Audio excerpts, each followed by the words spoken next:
time, one might ask, what was Kamala Harris doing this entire time? Okay? Really, what was she doing? Well, it turns out she was writing a book. Okay? She was writing a book, an important book. An important book that's going to fix everything.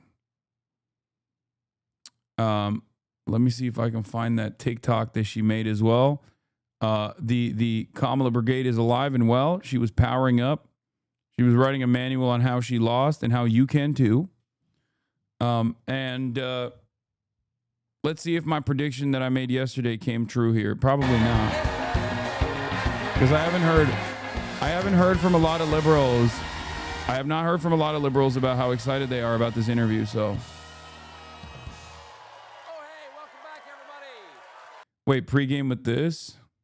What concerns do you have about Vice President Harris's ability to beat Donald Trump if she were at the top of the ticket?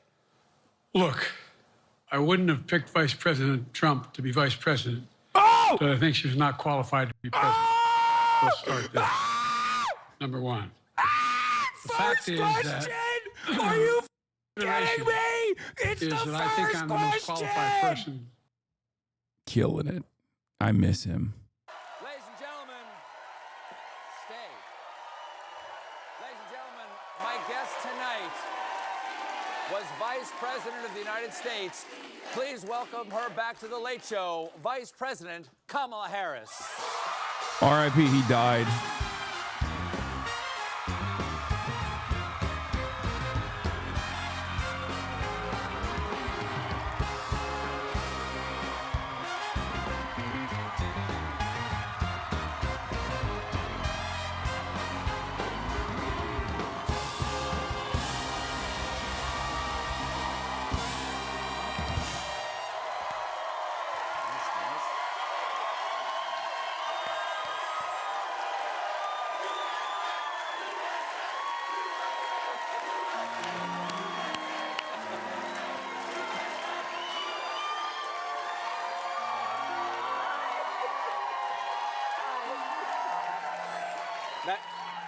Madam Vice President, it's nice to see you again. Hi, it's great to be. It's good to be here. Thank you. First of all, you look rested. Yeah. I'm happy for you. Thank you. Oh my God. Oh my God. How you doing? Well, I'm fine. I'll get plenty of rest in June. Yeah. Now, first time you've been here as just a citizen, not as a government official. This is your 8th visit to the show. Those are thank you for being here. Once you left office, I'm just curious. I'm gonna get into the details, and I wanna talk about your coming book, 107 Days.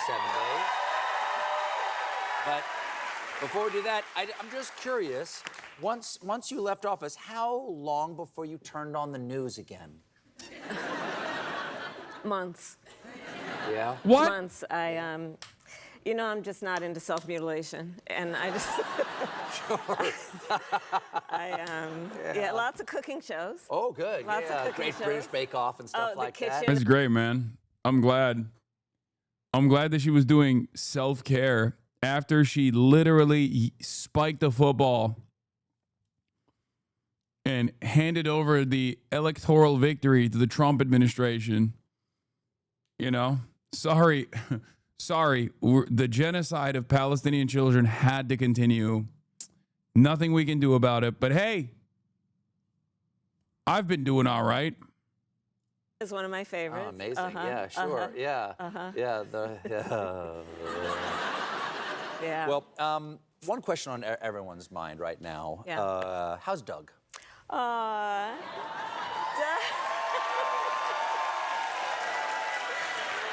He's really well. He's Doug doing is okay? well. He's He's doing okay? back practicing law, and he's great. He's great. And You're thank back? you for You asking. said he's back practicing law. For a second, I thought you said he's backpacking. Oh, well. Oh my God, this is so funny. Bro, what a fall from grace, man. This is already brain-breaking content, because it's like a person with so much power and so much influence that just like dropped the ball in spectacular fashion, did not fight nearly as hard enough to like make sure that Trump didn't win. But also on top of that, for the worst reasons too, for the continuation of the genocide and refusal to do right by the American working class. But then on the other side, you have this like former comedian who is so hyper libbed up. It's just brutal to watch. It's such a shameful experience. The Himalayas. He hasn't turned on the news yet either. Yeah. So the election ended. One of the challenges for you, I thought of that last year, or actually, gosh, it's still this year. I can't. Like all the TikTok libs are saying, she's hurt, y'all let her heal. Because they just like weirdly treat politicians as though they're like human beings. I don't. Not even with someone like Zoran, who I have a lot of closeness to, both literally, personally have linked up with him and all that, but also his worldview. I don't see him as anything but like a mere vessel for change. I don't see politicians as anything but people who work for us, who have the capacity to make necessary changes that will improve people's lives. I don't care if they feel sad. I don't care if they feel angry. I don't care if they feel hurt. I don't know why other people don't see it in the same way. It makes me mad. Even on the other side, even on the opposing side, when people just like get mad at AOC beyond what is like appropriate, get mad at AOC and be like, how could you betray us? How could you betray the working class revolution? It's like, dude, what are you talking about? Like, that's your fault for thinking that she was going to be a person that brings about like a workers' revolution or something. Like, what are you saying? Like, what is this like celebrity culture attitude that people have? You play games with AOC? Exactly. I say this as someone who literally talks to AOC directly. Same with Zoran. The attitude will forever be, put the policy in the bag, little bro. You work for us. Okay? Put the policy in the bag. I don't care. And it's strange that people have created this like celebrity culture around these politicians. And it's like, it's even stranger when liberals do it, because they like correctly point out how silly it is when Republicans do it for Donald Trump. But there's a reason why they're called public servants. They serve us. They're servants. I believe it's still this year. It seems like this thing January we're going 20th. through right now is Everyone going on thinks forever. But one of the things I thought of after the election and before January 20th is that you were still the vice president. Right. And you had to be there on January 6, 2025 and count out those electoral ballots and certify. Bish. First of all, thank you for doing your constitutional duty. Right. Without any question. In a lot of ways, people can consider political commentators like you in a similar way, though chat shouldn't feel power in that. I mean, yeah, no, I understand that. Yeah. Thank you. And I'm just curious, at any point as you're counting to go, anybody want to storm the Capitol? Anybody? Nobody wants to? But, Okay. but in all seriousness, Stephen, I was fully aware of what that moment required, not just of me, but of our country. And I talk about it in the book. It was a difficult day, to be sure. And, I had been at the Capitol 4 years before because I was then vice president-elect and I was a United States senator. So what I talk about in the book is that drive to the Capitol and remembering 4 years before and what Mike Pence did and what our Constitution requires and the importance of fulfilling those responsibilities. It was a difficult day because it conjured a lot in terms of what that exact day was, what that day has meant in the history of our country, the recent history of our country. Did you talk to Pence about that at all, by any chance? I did not. But I've been very happy to compliment him as often as I can for having the courage to do what he did.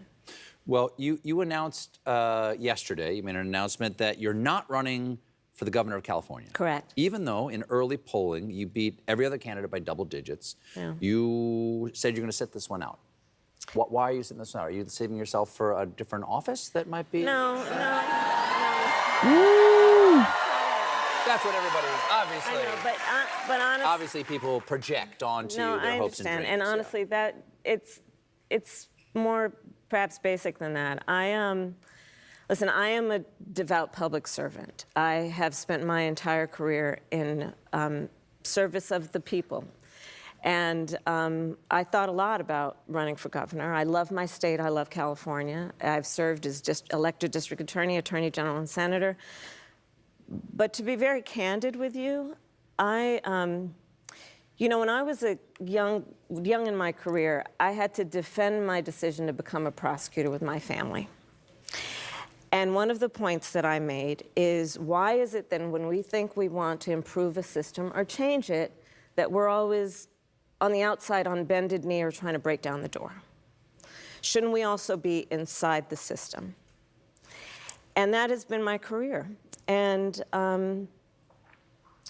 recently, I made the decision that for now, I don't want to go back in the system. I think it's broken. I think there's so much, there are so many good people who are public servants, who do such good work, teachers and firefighters and police officers and nurses and scientists. Benim scientists. rapi versene bana rap. Anne açtım burada rapi ver bana. Anne. And so it's not about them, but, I believe, and I always believed, that as fragile as our democracy is, our systems would be strong enough to defend our most fundamental principles. And I think right now that they're not as strong as they need to be, and I just don't want to, for now, I don't want to go back in the system. I want to travel the country, I want to listen to people, I want to talk with people, and I don't want it to be transactional where I'm asking for their vote. Well, I gotta say, I want to talk about the book, but just to go back to what you just said, is that I have to say, as someone who is very qualified for the presidency, a senator, attorney general of California, a vice president of the United States, and then a very hopeful and dynamic presidential candidate for the 107 days that you had to run, to hear you say that it's broken, to hear you say that our systems aren't strong enough, is harrowing. Well, but it's also evident, isn't it? No, it is. And it is. It is harrowing. And it is. I mean, there's almost no curse word bad enough. But it doesn't mean we give up. That's not my point. Okay, because that's what I'm hearing. Like you don't want to be part of the fight anymore. No, oh, absolutely not. I am always going to be part of the fight. Okay. That is not going to change. Yeah. I am absolutely going to be part of the fight. Yeah. But I think that we have to acknowledge and agree that, look, the power is with the people. That has always been the ideal and or I say the strength of our Which is why we did everything in our power to refuse to listen to the people when they were screaming. Nation of America, that we believe fundamentally the power is with the people. We the people. And we the people. And I believe right now that it is important to do what I can do from the positions that I have held and what I have seen about the world and our country to get out there and remind everyone who needs reminding right now of their power. It is our government. It is our country. And it is important, I think, that in this moment where people have become so deflated and despondent and afraid, Yes. that those of us who have the ability, which I do right now, not being in an office where I'm campaigning for that office, to be out there and to talk with folks and remind them of their power and their importance in making a difference. Well, one of the things. I just want to put a fine point on this. You can never let him. Bro, this is so bad. It's like a total reversal of Bernie. Anytime Bernie has a camera on him, He is so issue focused, constantly talking about the pain Americans are experiencing, the struggles Americans are experiencing, and what tangible policy solutions are to those issues.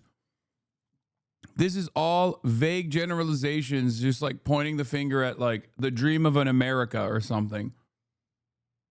Some kind of American mythology that she's pointing to. It's just all fluff. This doesn't work.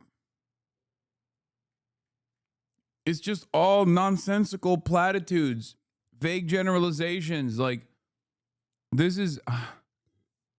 Anybody take whatever. your power from you. You can never let anybody take your power from you. And that's what I think, for me, that's what I'd like to remind folks of. Well, in the other big news that, as I said, you've written a book, Yes. 107 Days. Yeah. It's describes the number of days that were in your campaign, which, as you said, is the shortest presidential campaign of all time. Yeah. Books after an election can tell a variety of stories. They can be like an audit of what happened, guides for the future, gossipy tell-alls. What do you want people to take from the story that you have to tell of those 107 days? So this book is basically what I would offer as a behind-the-scenes sharing of what it means to run for president. It was an intense experience. To run for president in a way that no one had run before. Well, to run for president, period, but certainly in a way that no one had done before, and in 107 days. I talk about in the book, there are some people who are born or grew up believing, I'm going to be president. I want to be president. That wasn't me. It wasn't. I knew I wanted to serve. I knew that. But I think there is something about it all that it can feel very opaque. Like, people feel like they know, there's these movies and these television shows, but what really is it like? And I hope by writing this book, one of the things that I do is help people see from the inside what it is in a way that they can see something about themselves that tells them, hey, I could do that, or I have that instinct, or I have seen moments in my own life when I've had to deal with adversity or attacks, but I can still get up and go. There's a lot of personal stuff in the book. Poor Dougie. You're blowing the lid off of Doug? What's going on? For example, my birthday's in October. The election's in November. You see where I'm going. And Dougie kind of dropped the ball on my big birthday. He didn't get you anything? Oh, you have to read the book. All right, just tell me the page. Tell me the page. Well, obviously, people will be surprised. People don't know what it's like to run for president. As you said, right. the way you ran was a very unique one. Yeah. So we'll be surprised. What surprised you about those 107 days? What did you not know about running for president when you'd already run for a nomination and you'd already run alongside Joe Biden? Yeah. What surprised you most about of what those 107 days took or needed of you? Well, just again, to be very candid, my prayer every night was to ask God, I hope I have done everything I could do today. I was so conscious and aware of the short time that we had. And it would sometimes drive my incredible team bananas, because wherever I showed up, in whatever town or city I was, the first thing I would do with the local leaders, be they elected community leaders, I'd ask them, what more can we do? And that's one of the things that it was very intense. But let me also... It's crazy because they kept saying, more funds to Israel, please. Can we get Liz Cheney on board, please?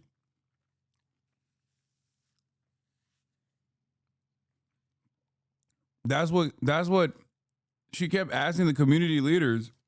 And the community leaders kept saying, we want you to keep talking about how your mother was a small business. and $50,000 in tax credits for small businesses, please. This is what we want. And of course, the rest of the money going to Israel, obviously, otherwise it's anti-Semitic. We would like to have the most lethal military force we've ever seen.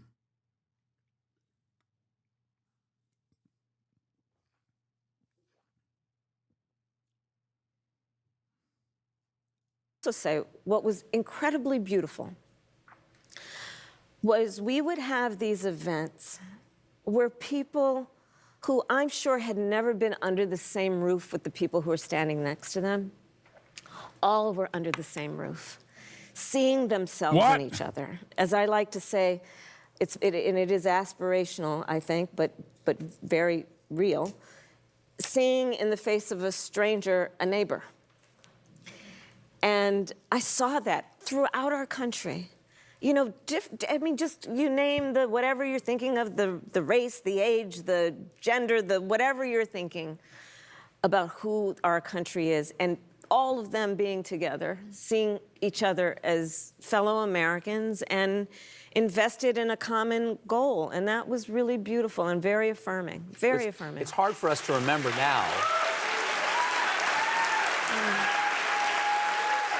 I mean, just hearing you describe that reminds me of something that it's so easy to forget now because the national mood is so grim in many ways, and people are so shocked by the abuses and the Dude, will Stephen Colbert ask Kamala Harris why everybody fucking hates the Democratic Party, even though they're experiencing an unprecedented amount of pain from the Republican Party?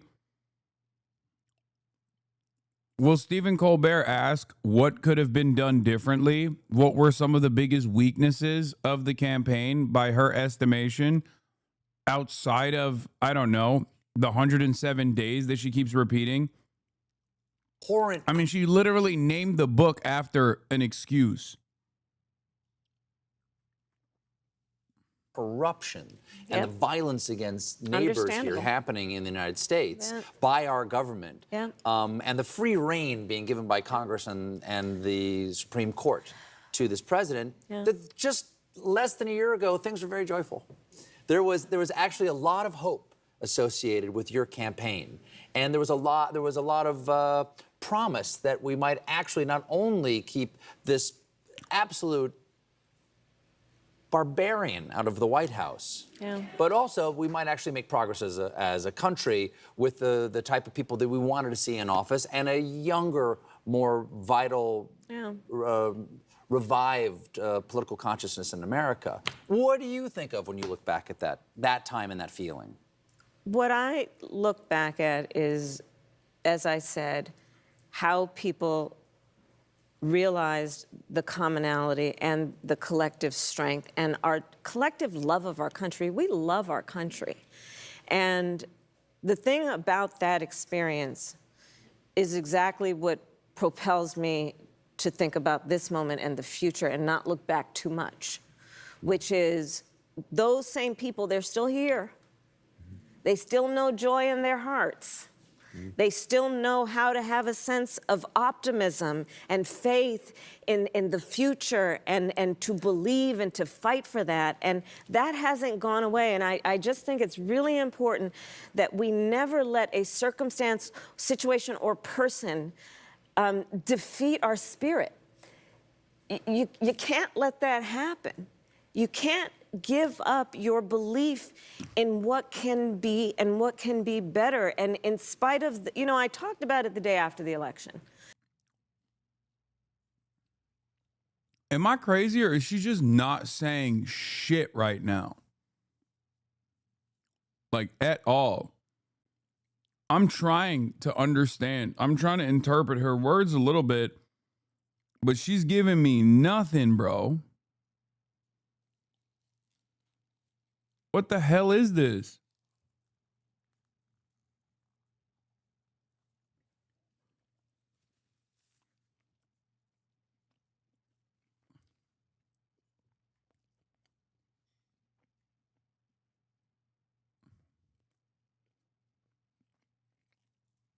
And again, I talk about it in the book. That was a rough bleeping day for me.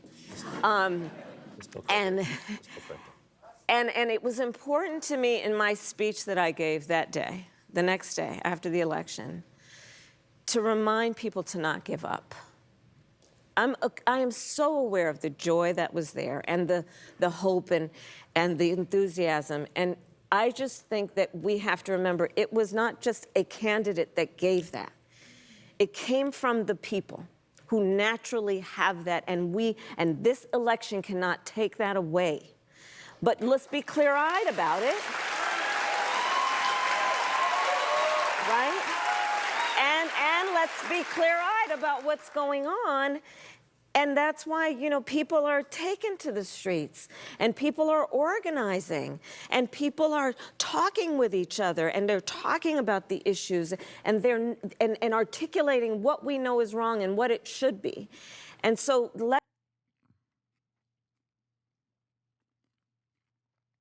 I'm begging. Talk about one of the issues, please. Just one. Like, what is this? Oh, well, it's got people talking about the issues. Okay, what are the issues that people are talking about?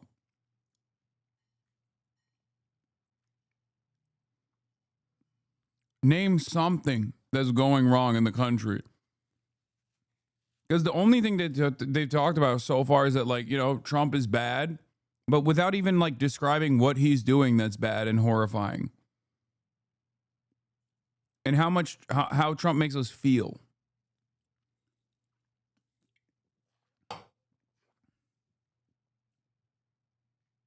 let's just not be defeated, right? Let's not be defeated. The book. Like this, The book.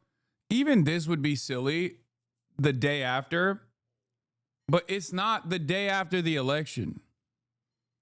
Okay, we're 7 months into Trump. You know what I mean? We're 7 months into Trump. You have to have some issues with what's going on, right? Let's not be defeated. Also has, it has some photos that we haven't seen Yep. before. This is a photograph of you, never before seen. It's the day that Joe Biden announced he'd withdrawn from the presidential race, Yeah. which was July 21st, 2024.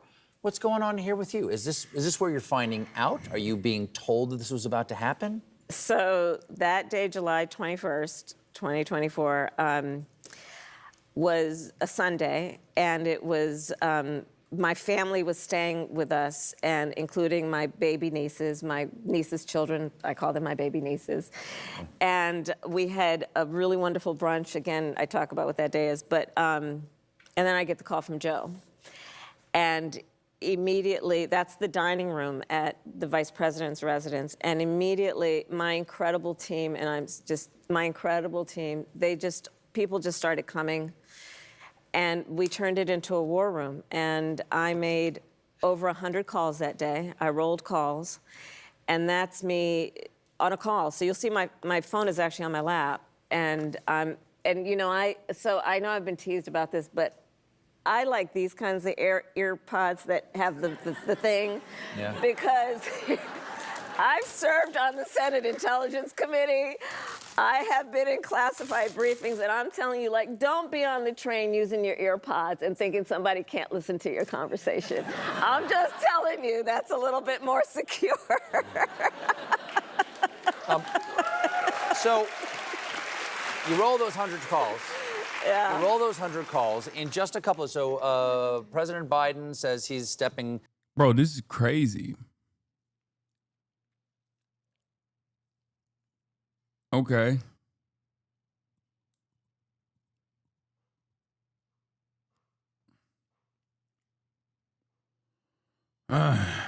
Out of the campaign at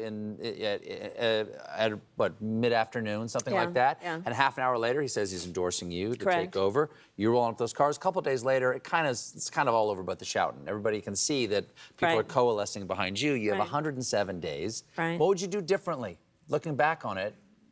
There are Because you were in a tough spot. Yeah, there are things I would do differently. And again, Read the book. read I the know. book. Read the book. We all. but But We're all going to read the but book. I will Do you say do the audiobook, by the way? I'm going to do an audiobook too. Okay, great. Yes, I will. And I'll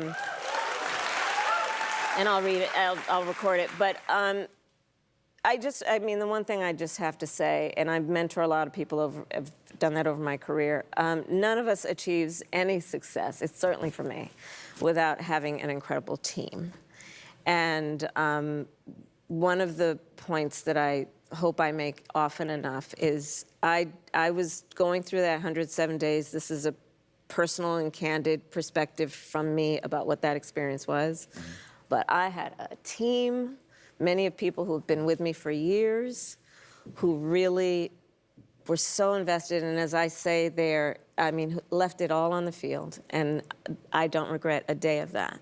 Well, you had a great team, but you also had a friend, a mentor, someone you respected greatly in the office of the president, who had just stepped away.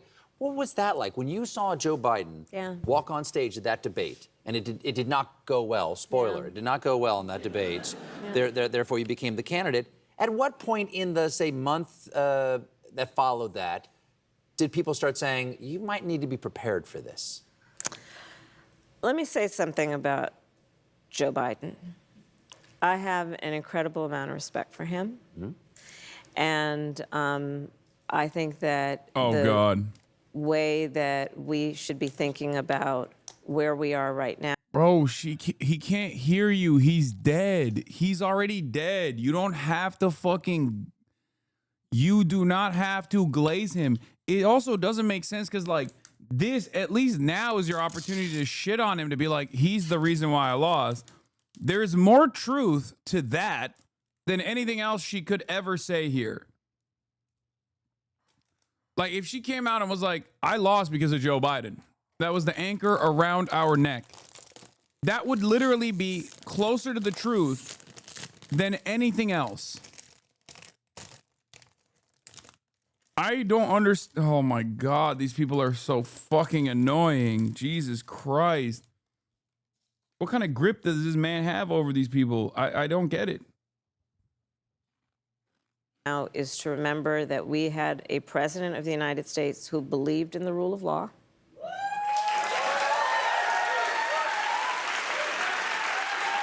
who believed in the importance of aspiring to have integrity and to do the work on behalf of the people. And that's where I'll leave that.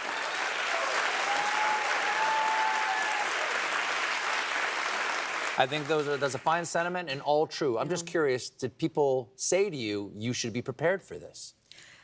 There were some who did, but listen, it was Joe's decision, and he made that decision. So then you go to run for president yourself, and people are asking you to separate yourself from Joe Biden. People are asking you over and over again, I was one of them. What's different between you and Joe Biden? Yeah. That must have been difficult because you have to differentiate yourself as a candidate, and yet you respect this man who you're still working for at the same time. What was that like to navigate? I talk about that extensively in the book. And It's in the chapter with Doug. No, it's because, and I say that because you're raising something that you and I both know requires a lot more time than we probably have right now to talk about. Are we in a hurry? Are we in a hurry, guys?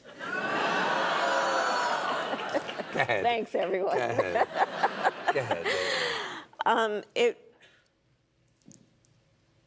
I feel very strongly that, it's an instinct of mine to be someone who does not participate in piling on.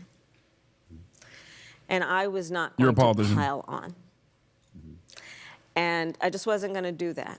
And there was a lot of piling on at that time, and I wasn't going to participate in that.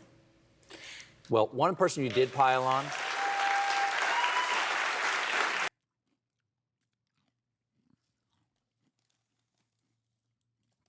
It's funny because Joe Biden has been talking about how he would have won the election and Kamala fucked it up. Like, I don't know what this is for.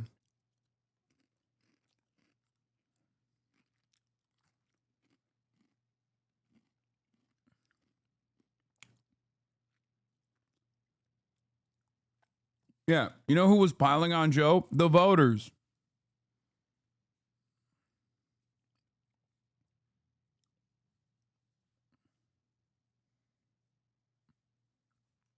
I hope people understand why Democrats keep losing and why they have such low approval ratings right now when they're supposed to be the alternative to the horrifying reality of Trump. Because this is the alternative. This is the leader of the alternative, the former leader of the alternative.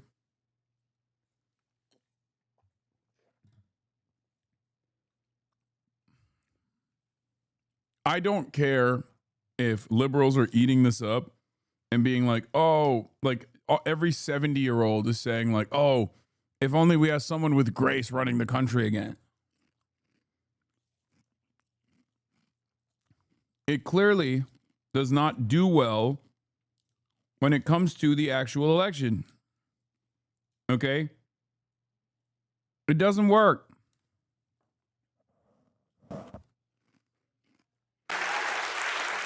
I will always treasure your debate with Trump. That was one of the greatest. That was one of the greatest rhetorical performances I've ever seen. You smoked him like a ham. I just want to remind everybody, you warned everyone about the future under our present president. You said he would prosecute his political enemies. He would cut Medicaid, Medicare. He would ignore court orders. He would alienate our allies. He would give massive tax cuts to the rich. And I know you're not here to say, I told you so. But would you like to?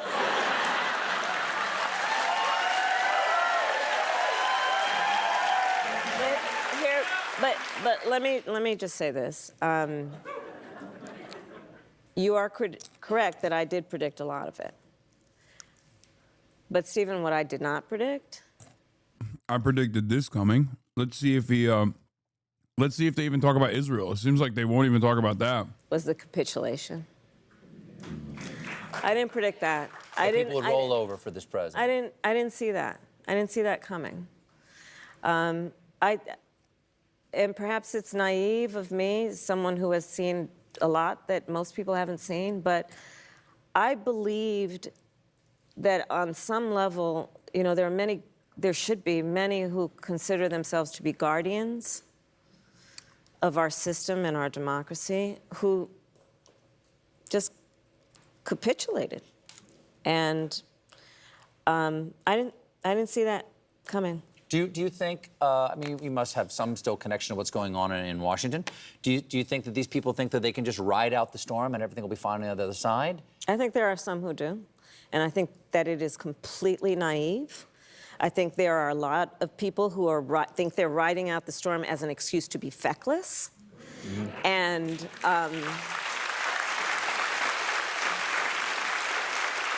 And, you know, this is a time for people. Name names. She's not wrong, but just say something. There's literally nothing here that's workable, by the way. It's literally 25 minutes so far of go ahead, girl, give us nothing. Ironically enough,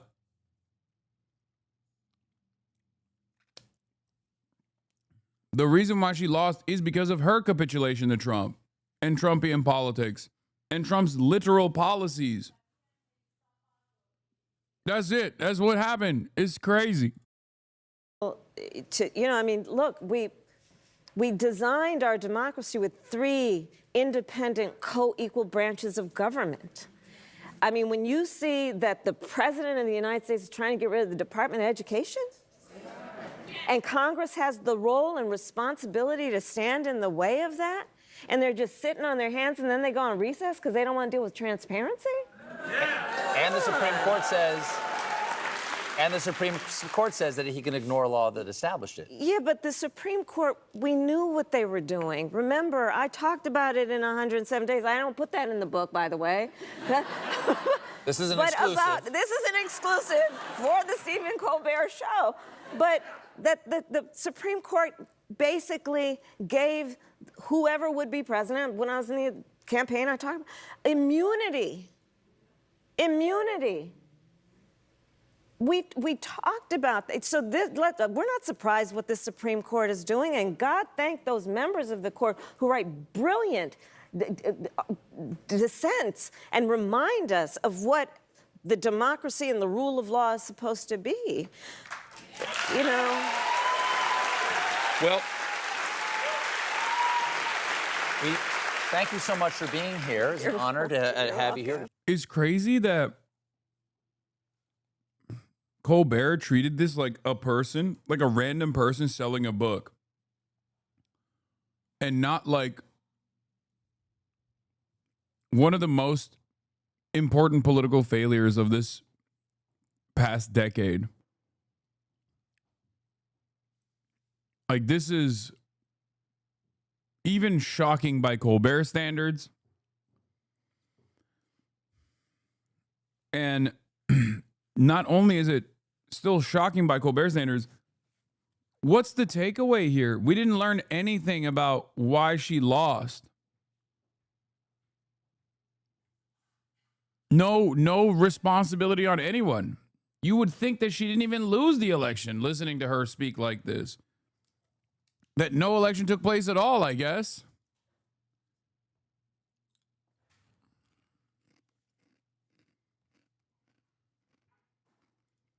Yeah, this was a major lock. This could be an adversarial interview with a very powerful person that gets to the heart of the Dems' base deep disgust with their party and the failures that led here, but he's probably just going to ask herself, like, now is bacon really a spice? Come on now, while she cackles maniacally. It's a comedy show? Man, shut up. That's the only show she's willing to go on.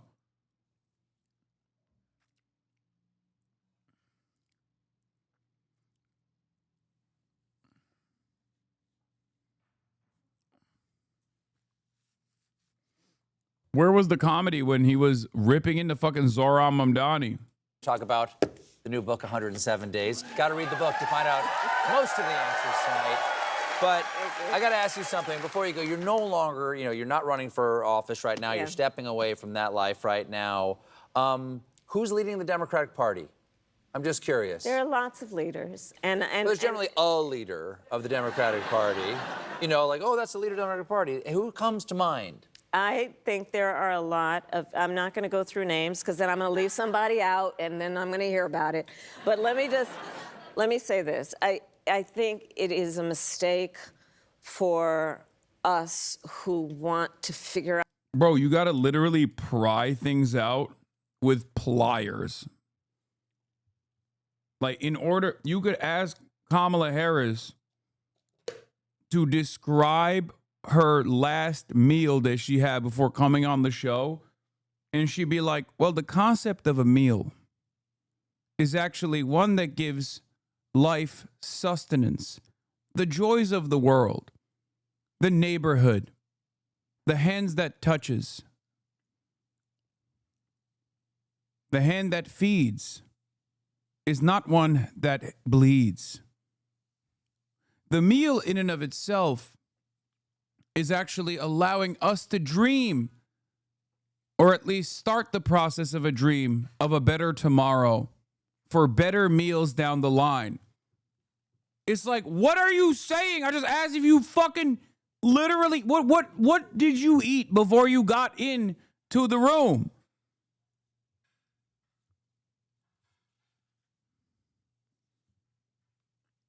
It is so fucking annoying because it's not like she is a brilliant communicator and using like, I don't know, using her extensive vocabulary to describe something so profound. She's just always filibustering the question.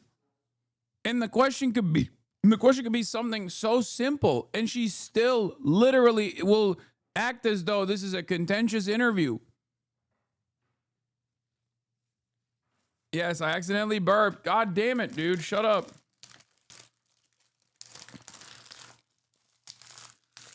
No, she's not like Obama at all.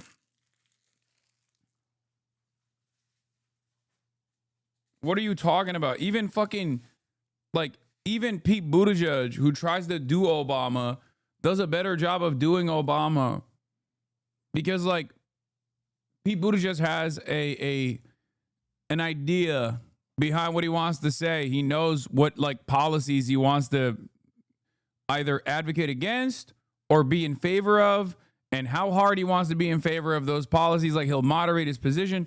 Like there's some meat there. There's no meat here. There's nothing. There was nothing in this conversation. This was 28 minutes of nothing. I didn't learn a single damn thing in this convo other than the fact that Kamala Harris likes to wear headsets that have wires on them because she was in the Senate Intelligence Committee today. She found out that like your wireless headphones can be hacked into. That's it. That was the only new intelligence that came out of this.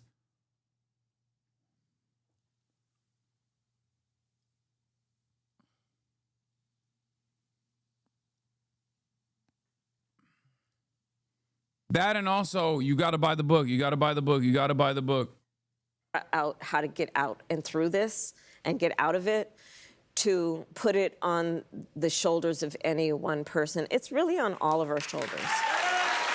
It really is. No, that's not new. She's talked about this before. Okay. Even that's not new. Great.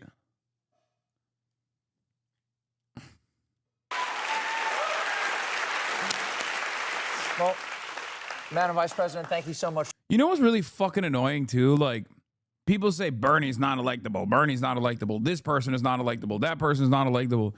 It's like, bro, she's not electable. Look at her. She can't even have a normal conversation with a person who is desperately trying to glaze her. What is this? The Felix take from 115? War is incredibly unpopular. She said fucking nothing about it. And people posted the clip of her saying that Iran is our greatest threat, which is, she's not unique in Democrats in saying that. What is unique is the sheer terror in her eyes when she says our greatest threat. That's easy, because the thing with Kamala is not that I 100% believe she would strike Iran. I don't know that for a fact. Sure. What I guess we'll never know, because she threw the election. She did everything possible to make sure she lost the election. Well, what I do know is that more than any other Democrat who has run for president in our lifetimes, more so than Bill Clinton, she has no beliefs. And I don't mean that in that like she's a genius, cynical operator. I mean, she just has never thought about that part. And she has not thought about it so much that when she gets asked questions like that, she goes, oh my God, what? I know this one. Fuck. No, literally, it's not. It goes beyond policy, man. It goes beyond policy. You could literally ask her if she thinks, if she prefers like club sandwiches or a hamburger, and she just like fucking short circuits, man. It's like a robot.